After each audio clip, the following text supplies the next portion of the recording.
नमस्कार दोस्तों, मैं कपिल सोनी आपका स्वागत करता हूं एजुकेटिव आईएएस अकेडमी पर। हम पढ़ रहे हैं फिलोसफी ऑप्शनल यूपीएससी में पेपर 2 का सेक्शन है सोशो पॉलिटिकल फिलोसफी यानी सामाजिक राजनीतिक दर्शन, जिसमें हमारे सिलेबस का तीसरा यूनिट चल रहा है व्यक्ति एवं राज्य। व्यक्ति एवं राज्य तो जिसमें एक क्लास हो चुकी है। पिछली क्लास में हमने देखा था कि व्यक्ति एवं राज्य में कुछ प्रारूप हैं। 4 प्रारूप कौन से थे? 4 प्रारूप थे कि राज्य एक अनावश्यक बुराई है। पहला प्रारूप था कि राज्य एक अनावश्यक बुराई है। फिर इसका दूसरा प्रारूप था कि राज्य एक आवश्यक बुराई है। आवश्यक बुराई है, हमने ये देखा था। फिर हमने देखा था कि राज्य सकारात्मक भलाई है। राज्य सकारात्मक भलाई है। फिर हमने देखा था सकारात्मक भलाई के बाद कि राज्य एक नैतिक प्राकृतिक संस्था है। राज्य एक नैतिक प्राकृतिक संस्था है। तो हमने इन 4 प्रारूप को बहुत विस्तार से देखा था। आज हम अपने सिलेबस के अकॉर्डिंग चल रहे हैं, जिसमें हमको पढ़ना है 3 टॉपिक: अधिकार, कर्तव्य और उत्तरदायित्व। अधिकार, कर्तव्य और उत्तरदायित्व। अधिकार, कर्तव्य और उत्तरदायित्व, राइट, ड्यूटीज एंड अकाउंटेबिलिटी। तो हमको ये पढ़नी है। तो आज हम अधिकार पढ़ेंगे। आज हम शुरू करेंगे अधिकार। कि अधिकार का मतलब क्या है? तो हेडिंग डाल लीजिए अधिकार। और प्लीज आप इस वीडियो को ज़्यादा से ज़्यादा लाइक, शेयर और सब्सक्राइब करिए, ताकि वीडियो सभी तक पहुंच जाए जो यूपीएससी, बीपीएससी या यूपी पीसीएस की तैयारी कर रहे हैं और फिलोसफी ऑप्शनल लेना चाहते हैं। तो आइए हम शुरू करते हैं अधिकार। हेडिंग डाल लीजिए अधिकार। अधिकार। तो अगर हम यहां पर अधिकार का मतलब देखें कि अधिकार का अर्थ क्या है, तो सबसे पहले हम लिखेंगे कि अधिकार। तो अधिकार सामाजिक राजनीतिक दर्शन की एक प्रमुख संकल्पना है। अधिकार है जो सामाजिक राजनीतिक दर्शन की एक प्रमुख संकल्पना है। सामाजिक राजनीतिक दर्शन की एक प्रमुख संकल्पना है। संकल्पना। और इसका मतलब क्या हुआ? इसका मतलब यह है कि व्यक्ति के व्यक्तित्व से संबंधित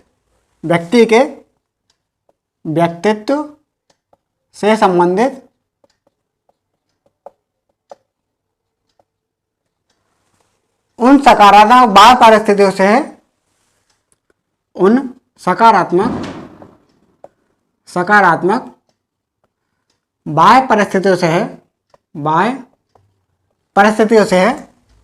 बाह्य परिस्थितियों से है जो समाज विरोधी ना हो और जो समाज विरोधी ना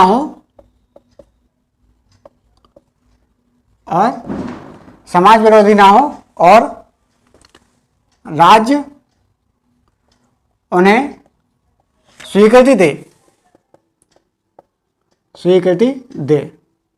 मतलब क्या हुआ कि व्यक्ति के अंदर जो व्यक्तित्व है उसके विकास से संबंधित, व्यक्ति के व्यक्तित्व के विकास से संबंधित उन सकारात्मक बाह्य परिस्थितियों से है जो समाज विरोधी ना हो और राज्य उन्हें मान्यता भी दे। तो वो अधिकार है। ओके, समाज विरोधी भी नहीं है और राज्य ने मान्यता भी दे रहा है।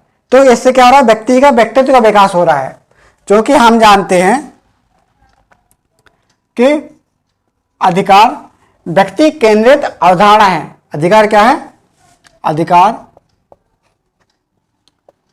व्यक्ति केंद्रित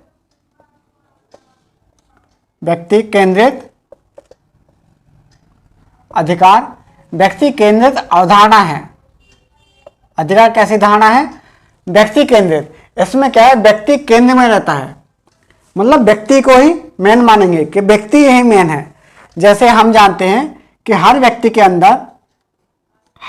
अंदर कुछ न कुछ संभावनाएं और क्षमताएं छुपी होती हैं। हर व्यक्ति के अंदर कुछ संभावनाएं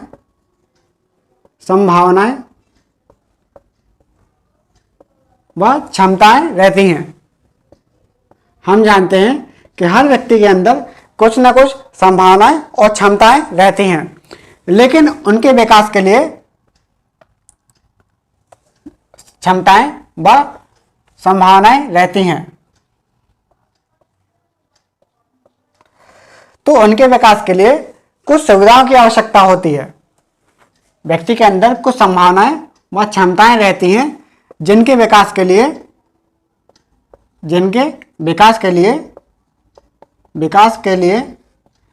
कुछ संभावनाओं की आवश्यकता है।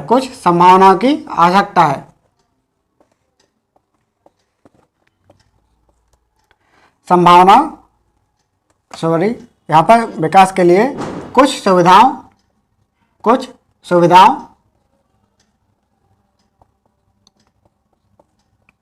की आवश्यकता है। और व्यक्ति राज्य के सामने कुछ मांगे रखता है। क्या है कि व्यक्ति के अंदर संभावनाएं भी हैं और क्षमताएं भी हैं। इससे क्या होगा, व्यक्ति राज्य के सामने कुछ अपनी मांगे रखेगा। सुविधाओं की आवश्यकता और क्या है, क्षमताएं होती हैं। तो उन क्षमताओं को निकालने के लिए, उसका विकास के लिए कुछ सुविधाओं की आवश्यकता होती है, जिनकी मांग वह किससे करता है, जिनकी मांग वह राज्य से करता है। क्या मांग करता है, राज्य से। और जैसे वो मांग करता है राज्य से, तो उससे क्या होता है, जैसे वो उससे मांग करता है, तो अगर राज्य उसको स्वीकृति देता है, अगर राज्य उसे स्वीकृति देता है, जैसे ही राज्य उसे स्वीकृति देगा तो उसको हम क्या बोल देंगे, तो वो अधिकार है। तो वो क्या है, अधिकार है। इसको हम फिर से समझ ले रहे हैं। जैसे हम पढ़ रहे हैं अधिकार, तो सबसे पहले हम ये लिखेंगे कि अधिकार सामाजिक राजनीतिक दर्शन की एक प्रमुख संकल्पना है। सामाजिक राजनीतिक दर्शन की एक प्रमुख संकल्पना है। और अधिकार का अर्थ यह हुआ, अधिकार का अर्थ क्या है, तो इसका अर्थ है कि व्यक्ति के व्यक्तित्व के विकास से संबंधित उन सकारात्मक वह परिस्थितियों से जो समाज विरोधी ना हो और राज्य उन्हें स्वीकृति दे। समाज विरोधी भी ना हो और राज्य उन्हें स्वीकृति दे। तो अधिकार क्या है, एक व्यक्ति केंद्रित अवधारणा है। कैसी, व्यक्ति को केंद्र में रख के ये अधिकार है। और क्योंकि हर व्यक्ति के अंदर कुछ ना कुछ संभावनाएं रहती हैं और कुछ क्षमताएं रहती हैं, कुछ संभावना कुछ क्षमताएं रहती हैं। और उन क्षमताओं को, उन संभावनाओं को विकास के लिए कुछ सुविधाओं की आवश्यकता होती है। और जिनकी मांग वह किससे करता है, राज्य से करता है। जैसे ही वो राज्य से मांग करेगा और अगर राज्य उसे स्वीकृति देता है तो वह अधिकार बन जाता है। अधिकार बन जाता है। जैसे ही राज्य उसे स्वीकृति देता है तो वह अधिकार बन जाता है। तो यह है अधिकार की परिभाषा। अब यहां पर अगर हम देखें तो अधिकार एक व्यक्ति केंद्रित अवधारणा है। अगर हम देखें अधिकार को थोड़ा और, कि अधिकार एक व्यक्ति केंद्रित अवधारणा है। कैसे है, व्यक्ति केंद्रित। अधिकार कैसी है, व्यक्ति केंद्रित अवधारणा है। व्यक्ति केंद्रित अवधारणा है। लेकिन जैसे ये व्यक्ति केंद्रित अवधारणा है, लेकिन यह व्यक्ति, जो अधिकार है, व्यक्ति व राज्य दोनों के लिए आवश्यक है। किसके, दोनों के लिए आवश्यक है। क्योंकि यह व्यक्ति केंद्रित अवधारणा है, लेकिन यह जो अधिकार है व्यक्ति और राज्य दोनों के लिए आवश्यक है, और यह राज्य और व्यक्ति दोनों के संदर्भ में लागू होता है। ये जो अधिकार है व्यक्ति और राज्य दोनों के संदर्भ में लागू होता है। और कुछ अधिकार, ये क्या है, व्यक्ति और राज्य दोनों के संदर्भ में, संदर्भ में लागू होता है। और कुछ अधिकार, और लिखेंगे कुछ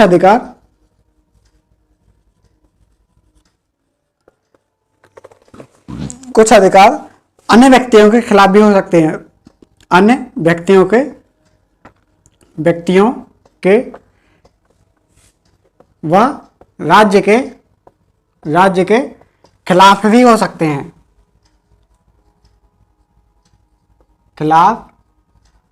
हैं, मतलब कुछ अधिकार ऐसे रहते हैं जो कुछ व्यक्तियों और राज्य के दोनों के खिलाफ हो सकते हैं, लेकिन अगर राज्य ने मान्यता देता है तो ही वो अधिकार है। अगर राज्य इनको मान्यता देगा और जैसे ही इसने मान्यता दी तो अधिकार बन जाता है, और राज्य की मान्यता के फलस्वरूप वह अधिकार बन जाता है।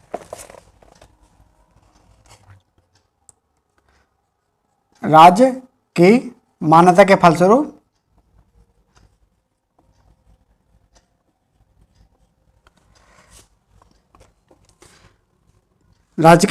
फलस्वरूप वह अधिकार बन जाता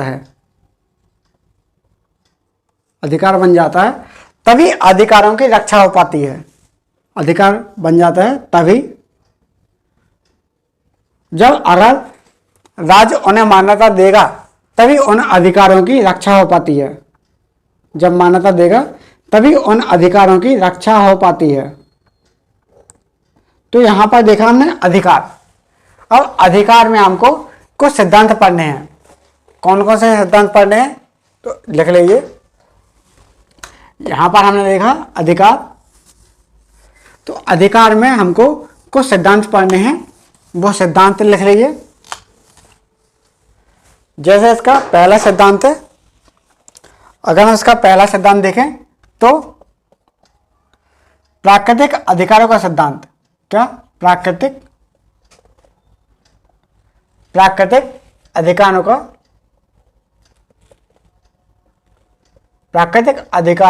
सिद्धांत। प्राकृतिक अधिकारों का सिद्धांत। इसके बाद अगर हम देखें तो दूसरा है हमारा कानूनी सिद्धांत। पहला कौन सा है? प्राकृतिक अधिकारों का सिद्धांत। दूसरा है कानूनी अधिकारों का सिद्धांत। और तीसरा है अधिकारों का समाज कल्याणकारी महत्व। अधिकारों का महत्व नहीं, सिद्धांत। अधिकारों का समाज कल्याणकारी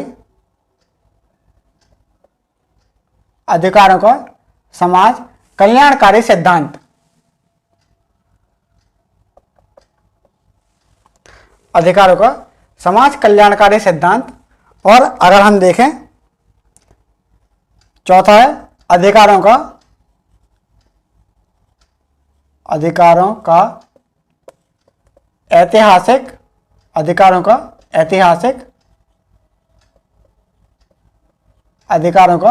ऐतिहासिक सिद्धांत। जैसे अधिकारों का ऐतिहासिक सिद्धांत। और फिर यहां पर पांचवा है हमारा व्यक्तित्ववादी सिद्धांत। कौन सा है? व्यक्तित्ववादी सिद्धांत। कौन सा है? व्यक्तित्ववादी सिद्धांत। तो हमको कौन कौन से पढ़ने हैं? प्राकृतिक अधिकारों का सिद्धांत, कानूनी सिद्धांत, अधिकारों का समाज कल्याणकारी सिद्धांत। कैसा? समाज कल्याणकारी सिद्धांत। और अधिकारों का ऐतिहासिक सिद्धांत। और फिर पढ़ना है व्यक्तिवादी सिद्धांत। कौन सा? व्यक्तिवादी सिद्धांत। तो हमको ये 5 सिद्धांत पढ़ने हैं अधिकार में। फिर हम पढ़ेंगे इसके प्रकार। सिद्धांत खत्म हो जाने के बाद हम इसके प्रकार पढ़ेंगे। तो हेडिंग डाल लीजिए प्राकृतिक अधिकारों का सिद्धांत। हेडिंग डाल लीजिए प्राकृतिक अधिकारों का सिद्धांत। यहां पर हम पहला सिद्धांत देख रहे हैं कि प्राकृतिक अधिकारों का सिद्धांत कौन सा है? प्राकृतिक अधिकारों का सिद्धांत। तो इस सिद्धांत के अनुसार क्या होता है कि ये अधिकारों का स्रोत, यह सिद्धांत अधिकारों का जो स्रोत है वो ईश्वर और प्रकृति को मानता है। जो प्राकृतिक अधिकारों का सिद्धांत है ये अपने अधिकारों का स्रोत प्रकृति व ईश्वर को मानता है। किसको मानता है? प्रकृति व ईश्वर को मानता है। जो अधिकारों को प्राकृतिक अधिकारों का सिद्धांत है यह प्रकृति और ईश्वर को मानता है, जिसका स्रोत है। इसका मतलब क्या हुआ? इसका मतलब यह हुआ कि जो अधिकार हैं, अधिकार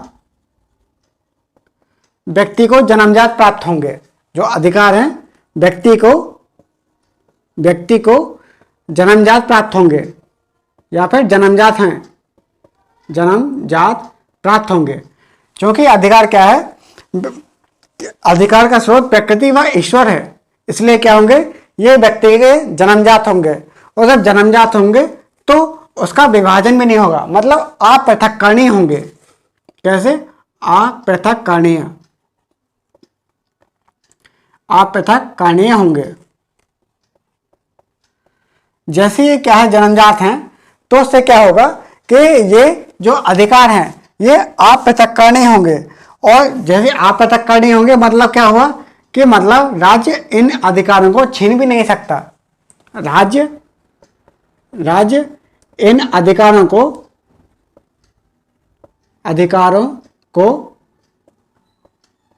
छीन नहीं सकता। मतलब क्या है कि जैसे ही ये अधिकार क्या है? जन्मजात हैं। अधिकार क्या है? जन्मजात हैं, और जैसे ही जन्मजात होंगे तो अपृथक्करणीय होंगे। अपृथक्करणीय मतलब उसका पृथक विभाजन नहीं हो पाएगा। पृथक्करणीय मतलब कि विभाजन नहीं होगा, और जैसे उसका विभाजन नहीं होगा इसका मतलब है कि राज्य उन अधिकारों को छीन नहीं सकता। इसका मतलब क्या हुआ? इसका मतलब है कि सीमित नहीं कर सकता। मतलब क्या हुआ कि अधिकार इस सिद्धांत के अनुसार, प्राकृतिक अधिकारों का सिद्धांत, इस सिद्धांत के अनुसार कि यह अधिकार प्रकृति व ईश्वर के द्वारा दिए जाते हैं। जो अधिकारों का स्रोत है वो प्रकृति व ईश्वर है। स्रोत क्या है? प्रकृति व ईश्वर। और जो अधिकार है व्यक्ति को जन्मजात प्राप्त होते हैं। प्रकृति व ईश्वर जैसे ही स्रोत है, तो इसका मतलब यह हुआ कि जो अधिकार है व्यक्ति को जन्मजात प्राप्त होते हैं। मतलब कि उसका विभाजन नहीं हो सकता, अपृथक्करणीय है। और जैसे अपृथक्करणीय हम मान लेंगे तो राज्य उन अधिकारों को छीन नहीं सकता या फिर सीमित नहीं कर सकता। केवल वहीं पर सीमा लगा सकती है जहां पर उन अधिकारों की रक्षा हेतु आवश्यक है। उन अधिकारों पर ही सीमा लगा सकते हैं। राज्य केवल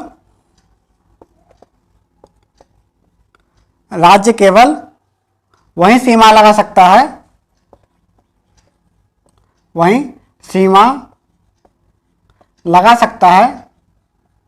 लगा सकता है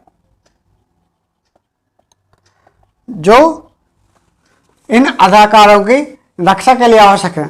राज्य केवल वही सीमाएं लगा सकता है जो अधिकारों की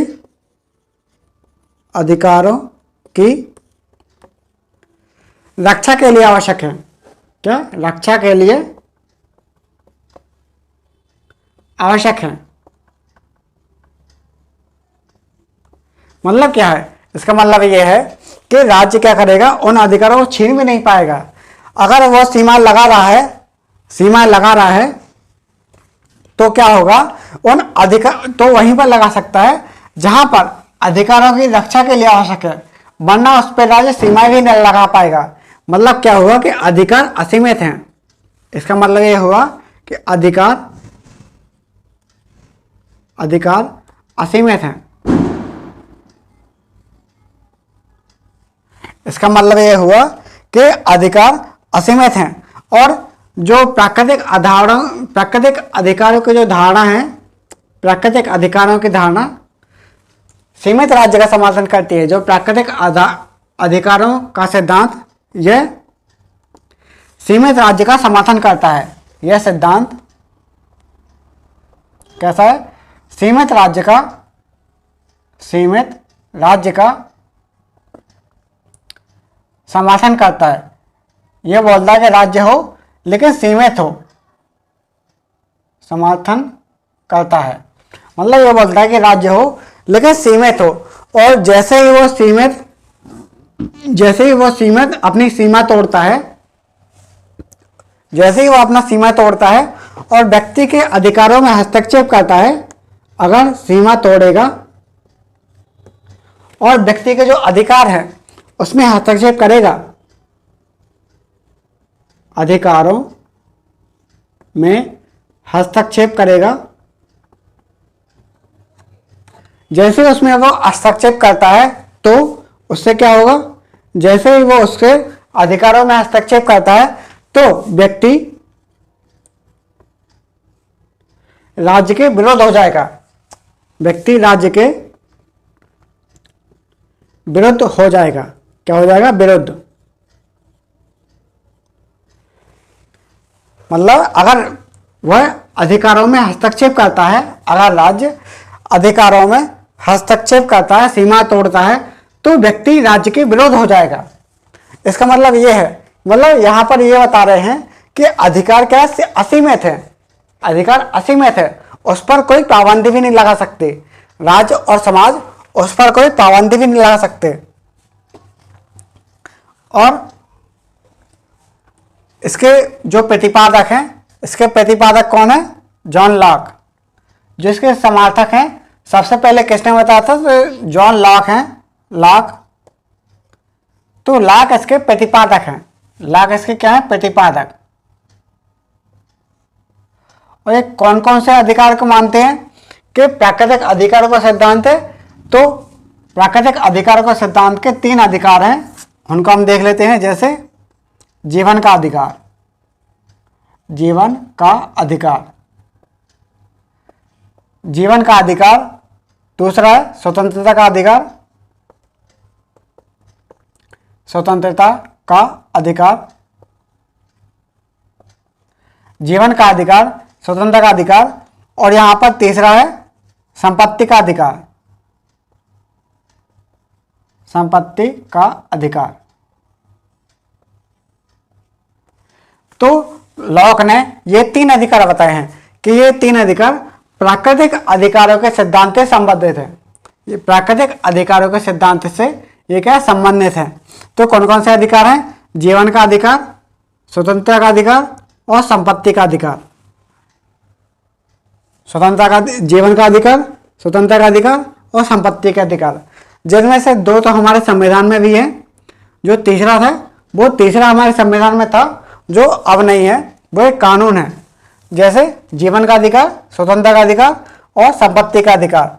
तो यहाँ पर 3 अधिकार हैं जो प्राकृतिक अधिकारों के सिद्धांत से संबंधित है। कैसे? प्राकृतिक अधिकारों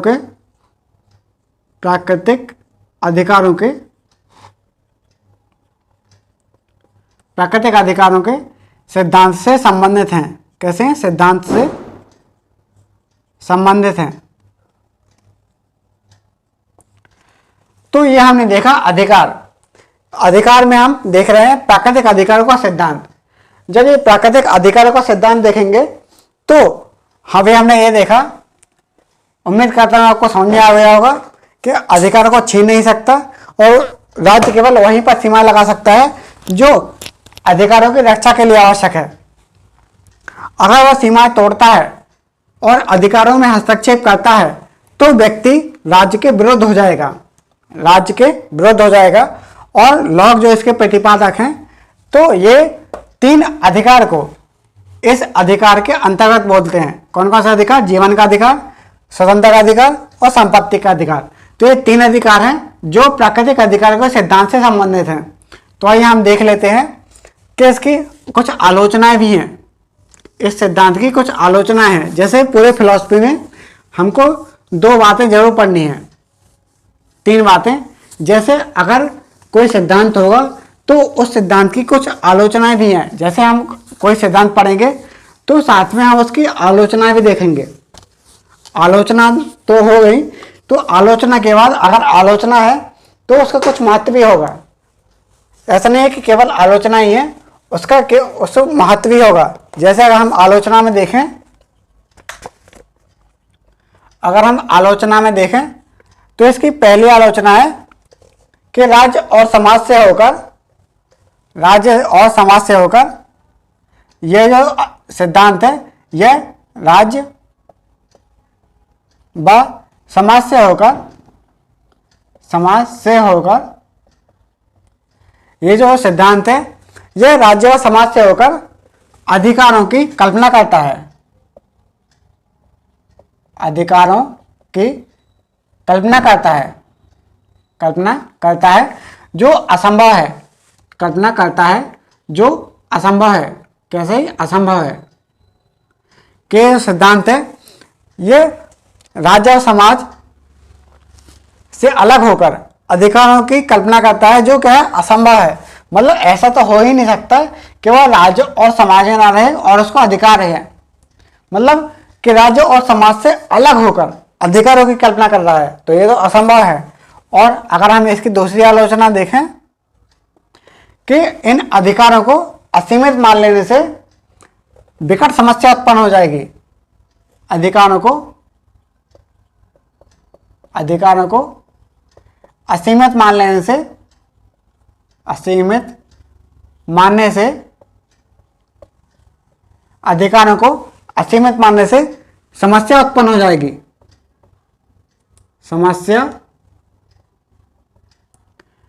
हो जाएगी।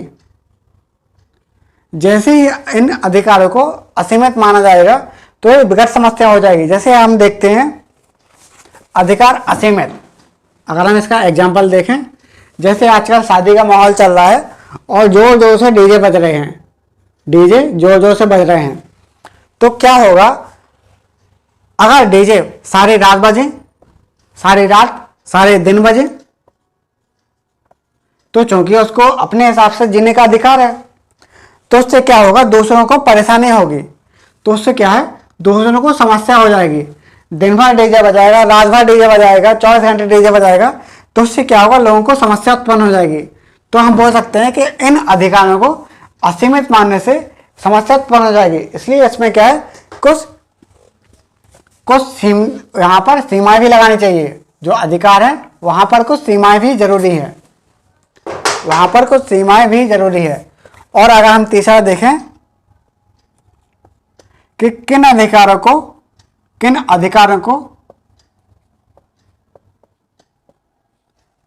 प्राकृतिक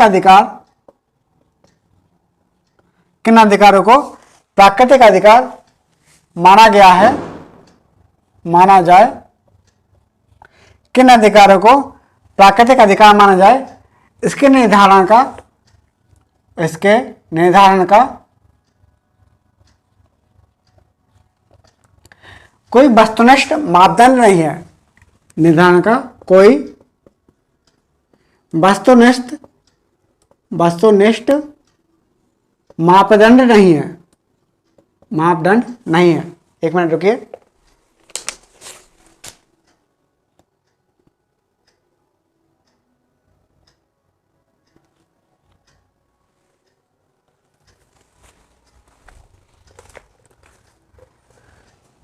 किन अधिकारों को प्राकृतिक माना जाए, इसके निर्धारण का कोई मापदंड ही नहीं है। क्या हम किसको बोल दें कि ये प्राकृतिक अधिकार है? जैसे यहाँ पर स्वतंत्रता का अधिकार है, तो हमने कैसे बोल दिया, कोई मापदंड तो होना चाहिए उनको प्राकृतिक मानने का। तो यहाँ पर क्या है कि प्राकृतिक मानने का कोई मापदंड ही नहीं है, बस उसको मान रहे हैं कि ये प्राकृतिक हैं। और चौथा है कि ईश्वर और प्रकृति को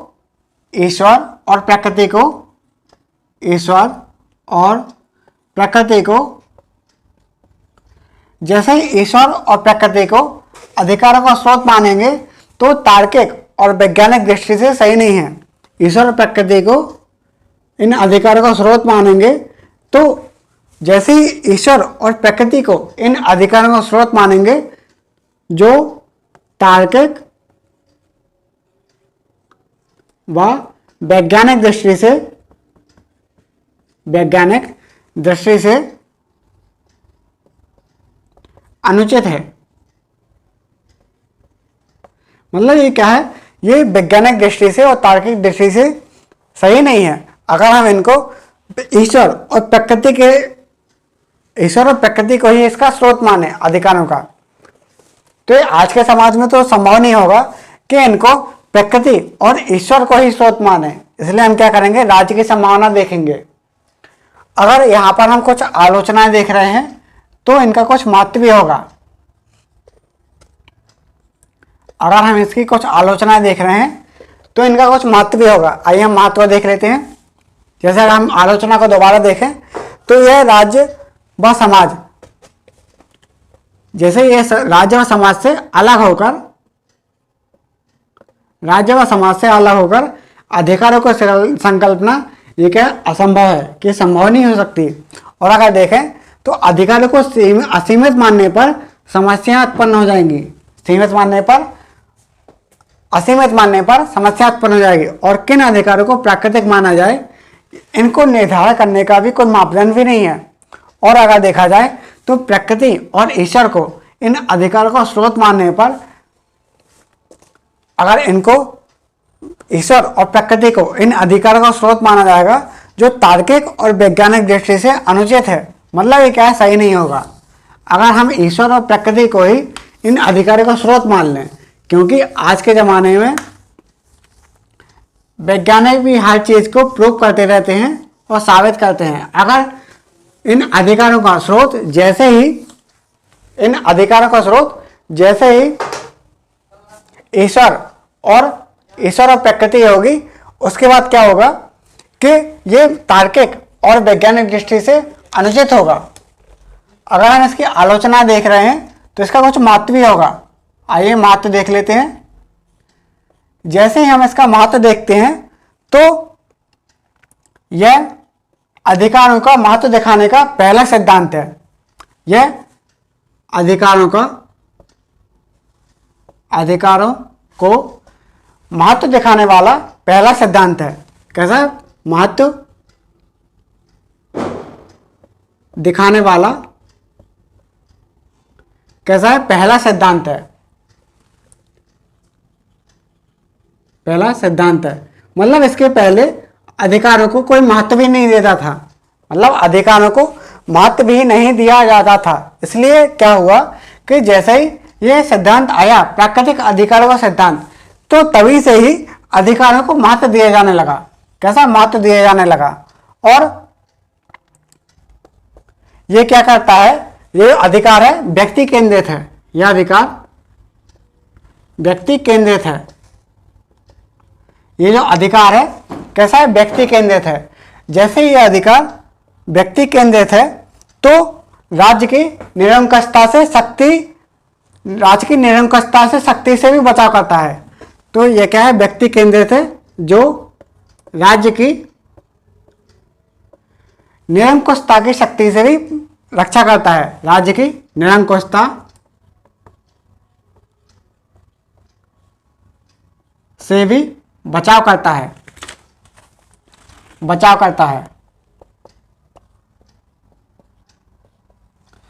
ये क्या है? इसमें क्या है? व्यक्ति केंद्रित है। जो अधिकार है प्राकृतिक अधिकारों का सिद्धांत, इस सिद्धांत के अनुसार व्यक्ति क्या है? केंद्रित है। व्यक्ति को केंद्र में रखा है। और ये जो अगर व्यक्ति केंद्रित है तो राज्य की जो निरंकुशता की शक्ति होगी कि राज्य ही सबका सीमित करेगा, राज्य है तो उसमें नियम चलाएगा, तो क्या है? उससे निरंकुशता से भी इसको बचाव करता है। और अगर देखें जो फ्रांस की क्रांति है, यहाँ पर जो फ्रांस की क्रांति है,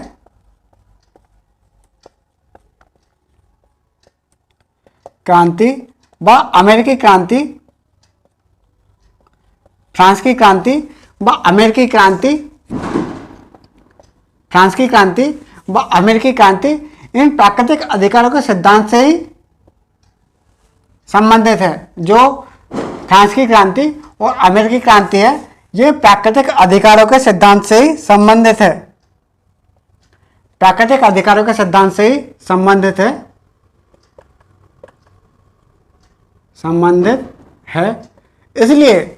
इसलिए जो लॉक हैं, लॉक को क्रांतियों का दार्शनिक बोलते हैं। क्रांतियों का दार्शनिक बोलते हैं। क्रांतियों का दार्शनिक बोलते हैं। मतलब क्या हुआ कि फ्रांस की क्रांति व अमेरिकी क्रांति से संबंधित है। जो अधिकार है प्राकृतिक अधिकारों का सिद्धांत, यह फ्रांस की क्रांति व अमेरिकी क्रांति से संबंधित है। मतलब इससे सीधा जुड़ा हुआ है। अगर ये उससे जुड़ा हुआ है इस, और ये सिद्धांत दिया था किसने? लॉक ने। ये सिद्धांत दिया था लॉक ने, इसलिए लॉक को क्रांतियों का दार्शनिक बोलते हैं। इसलिए लॉक को क्रांतियों का दार्शनिक बोल देते हैं। और अगर हम देखें, जो वर्तमान में मानवाधिकार की धारणा है वो ही प्राकृतिक अधिकारों के सिद्धांत से संबंधित है। वर्तमान में जो मानव अधिकारों की धारणा, वर्तमान में मानव अधिकारों की धारणा, वर्तमान में जो मानव अधिकारों की जो धारणा है वो प्राकृतिक अधिकारों के सिद्धांत से ही संबंधित है। प्राकृतिक अधिकारों के सिद्धांत से संबंधित है।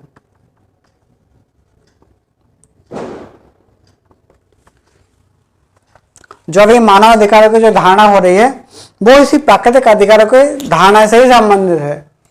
इसलिए यह हो गया प्राकृतिक अधिकारों का सिद्धांत। उम्मीद करता हूं कि आपको बहुत अच्छे से समझ में आ गया होगा।